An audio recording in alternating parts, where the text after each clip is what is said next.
Bonjour tout le monde, la vidéo d'aujourd'hui sera consacrée à la M-Cote, c'est-à-dire la mise en cohérence des objectifs du type E.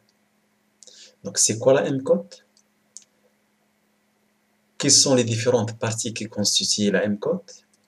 Comment on peut la rédiger? Ce qu'on va voir dans cette vidéo. Alors la M-Cote est un fichier que vous allez mettre en ligne. Si vous voulez, l'objectif ou bien le but, c'est d'assurer que le candidat suit la bonne démarche dans son travail. Et voilà, par exemple pour le concours français, les dates qu'il faut respecter ou bien qu'il faut retenir. Pour la première étape, la saisie du titre et la M-Cote sera entre le 18 janvier et le 8 juin, à 17 h bien sûr. Cette année, c'est exceptionnel. Pourquoi? Parce que l'intervalle est très large, ou bien la période. Donc c'est un avantage et en même temps un inconvénient. D'habitude, c'est la fin de janvier et le début février, c'est la période où il faut mettre en ligne cette M-Cote. Je répète, cette année, c'est une exception. Donc fais attention. Donc à mon avis, à la fin du février, il faut terminer cette partie de la M-Cote. Pourquoi? Parce que c'est une euh, occasion pour avancer rapidement et finaliser le travail d'une façon générale. Donc ça, à propos de la première étape, il y a une deuxième étape bien sûr et une troisième étape. Et voilà les dates qu'il faut retenir. Alors, la M-Cote, ou bien la mise en cohérence des objectifs du type E, on peut la diviser à 5 parties. La première, c'est positionnement thématique et mots-clés, soit en français ou bien en anglais. La deuxième partie, c'est bibliographie commentée, au maximum 650 mots. La troisième partie, c'est problématique retenue, c'est au maximum 50 mots. Quatrième partie, c'est les objectifs du type E, au maximum 100 mots. Et la dernière partie, c'est liste de références bibliographiques. Minimum 2 références, maximum 10. Alors, donc avant de commencer les différentes parties, je commence avec le titre. Donc la première chose qu'il faut mettre dans la M-Code, c'est le titre.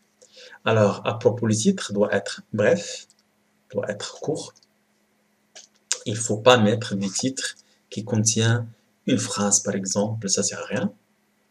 Doit être précis, contient des termes bien déterminés et doit être descriptif. C'est-à-dire, si je lis le titre, il faut avoir une idée à propos de ton travail, etc. Alors, pour la première partie, positionnement thématique, donc l'objectif de cette partie, c'est de montrer grosso modo le domaine de ton travail.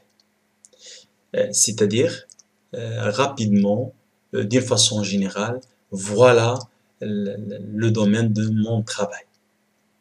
Bien sûr, en précisant les thèmes par ordre d'importance. Pour la filière MP, donc le thème principal, c'est les maths ou bien la physique. Pour la filière psy, c'est la physique ou bien SI. Donc attention, cette partie est utilisée pour affecter le jury. Pour les mots-clés, donc les mots-clés, qui sont les conditions ou bien les critères pour les mots-clés, elle doit être l'essentiel pour le travail. Si ce sont des mots pertinents, des mots efficaces et simples, et des mots qui sont courts, et les mots-clés doivent être cohérents avec ton travail. Bien sûr, en français, puis la traduction en anglais. Alors, je passe à la bibliographie commentée. C'est la partie la plus importante et en même temps la partie la plus difficile. Pourquoi? Parce que dans cette partie, qu'est-ce qu'il faut faire? C'est une partie qui montre est-ce que vous arrivez à lire plusieurs documents ou non. Donc, qu'est-ce qu'il faut faire dans cette partie? Et il faut raconter ce que les spécialistes du domaine ont déjà fait avant toi, en rapport avec le sujet que tu traites. Et en rappelant bien sûr leurs travaux, ou bien leurs résultats, les années de leurs travaux et les difficultés, etc. Donc, normalement, cette partie montre au juré est-ce que le candidat a bien renseigné sur son sujet ou non. Et la dernière chose à ajouter, donc il faut commencer par les choses générales, commencer au départ d'une façon générale, et après, tu peux aller à la précision ou bien les détails de ton travail. Euh, donc, il y a aussi une partie, ce qu'on appelle la problématique retenue. Donc, à la lumière de la dernière partie, c'est-à-dire les travaux récents, les travaux connexes, tu vas préciser ta problématique à résoudre. Donc, de préférence, de mettre les mots suivants, par exemple, analyser, vérifier, comparer, etc. Donc, pour la quatrième partie, c'est les objectifs du type E. Donc, il faut expliquer comment tu vas arriver à la solution de la problématique. Est-ce que c'est une étude théorique?